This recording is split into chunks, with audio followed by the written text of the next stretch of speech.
breath, lift, breath. Now stop. Standing, rising, and falling. Rising, falling.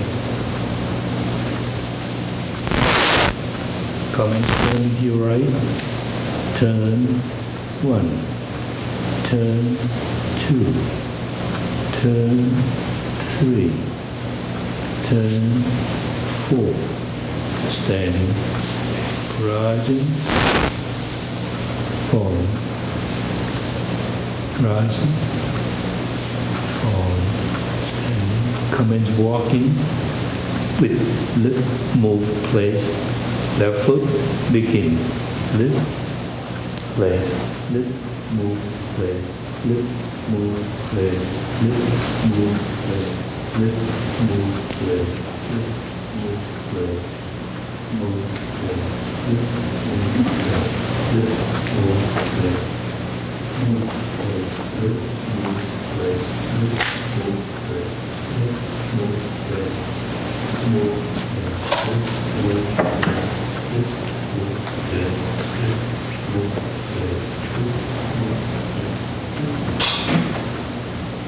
place, lift, move, place, move, place, lift, move, place. So, standing, right and fall full time. And you go ahead and turn around by yourself. I'm not gonna. Just go ahead. Just commence turning by yourself. And you ready?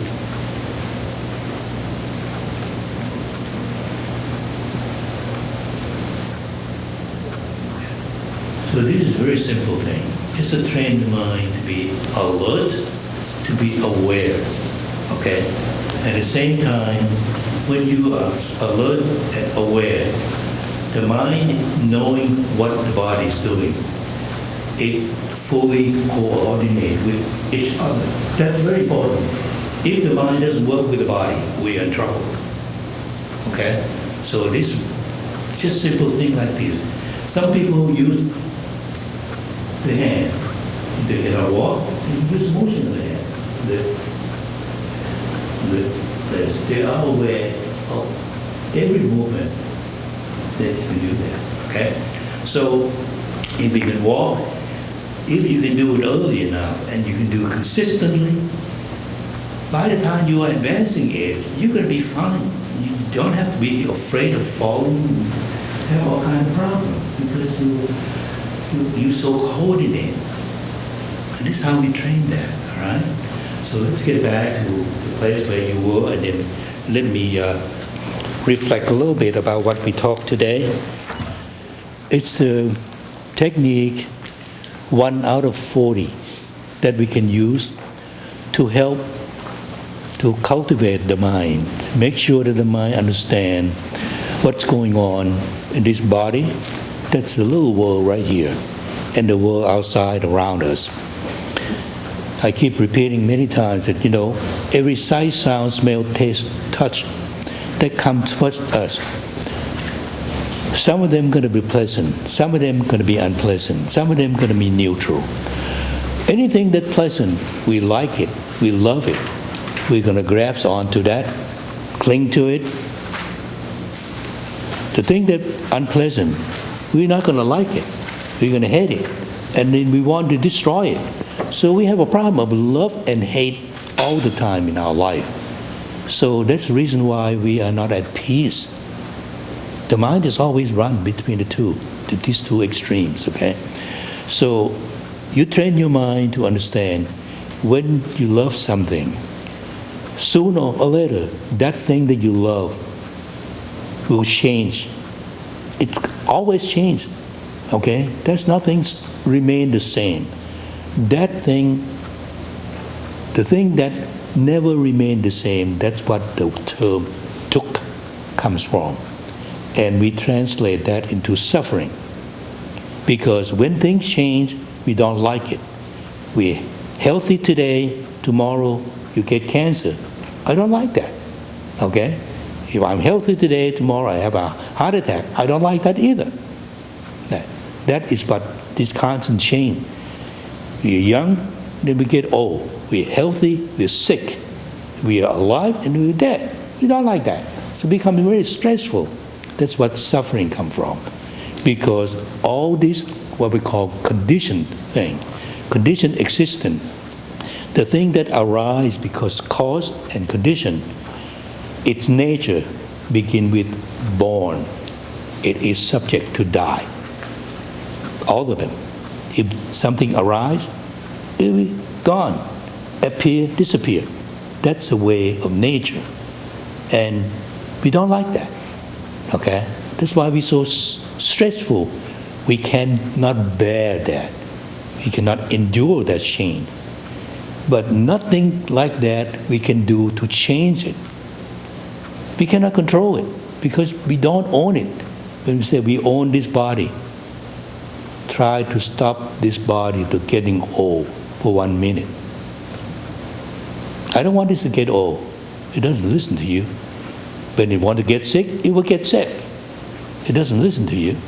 Okay? Your mind is even worse.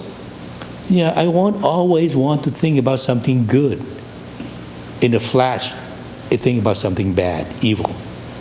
If it's something you don't like, you want to destroy them. I don't want that. But it happened. That's the nature of the mind. So you have no control over either your body and your mind. Okay? So that is what we need to understand. Not because you have read from the book or because I'm telling you. But you have to experience that. And the whole teaching of the Buddha is about that. Understand the reality through your own experience. Seeing it. Have a clear vision. Have a clear insight of that. So once you do that, you look at the world, this is the way they are. So something changed. Well, I know it's changed. I know it's going to change. Okay? You can train your mind to see that way. And when you do that, that is the most peace that you can find, the most happiness that you can find. Because I know what's going to happen. So why should I worry about it? Why should I be concerned about it? If something you can do, you can go ahead and do it. And people say, no, then I don't have to take care of this body, right? Because it doesn't belong to me. No. You rent this body. You lease this body. You got to take care of it the best you can before you return to the nature, right? To the owner. If you release your car and you abuse that car, what happened to you? You're going to be fine, right? You've got to take care of that the best you can, just like this body. So don't say, this is not my body, so I don't have to do anything about it and just abuse it. No, you cannot do that. Because you just use it only temporarily. And eventually you have to return them. Okay? So now today we talk about a four step of the first group of breath meditation. Know your long breathing, know your short breathing, and then we talk about understand or experience, train to experience the whole body. Start with the body and the breath, which is beginning, the middle, and the end. How does it relate to this body, entire body? How does it relate to the mind that occupy, that reside, that stay, that live in this body? That's what you need to train. That's what, when I said, know your long breathing. How long is your long breathing? What makes it long? And then, what does the long breathing do to you? And that's what you need to understand that. Not from reading, but from your own experience. Again, with short breathing. And then when you experience the entire body, when you understand that, then you go to the fourth lesson, said, calm, this body conditioner or calm the breath, then you can calm everything down. Because the breath is the thing that influences the body or condition the body. And from here on, depend on these 4 steps, you can go to the next group that's feeling. When you understand your body, then you understand why you feel that way. And you understand the 3rd group, why you think that way, mental process. And the 4th group, when you understand all the first 3 groups, then you understand why things keep changing like this. That's a real insight. That's a real clear vision of what you see in your own existence. Okay? So if you want to walk the noble path, this is the path that you must follow. So I have 2 things that I just revised this morning. So one is about the 16th step of breath meditation. The other one is a guideline for a brief daily practice. Okay, both walking and sitting.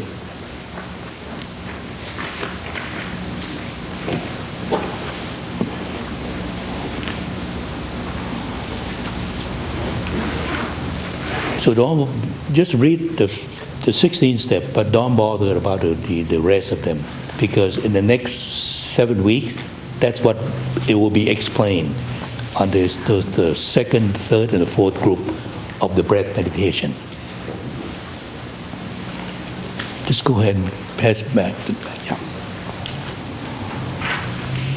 So your homework today or this week is make sure you know your long breathing. Make sure you know your short breathing. Make sure you know what the breathing, both long and short breathing, is doing to your body, to your mind. And then see if you can calm enough your breath enough to see if it can affect your body and your mind.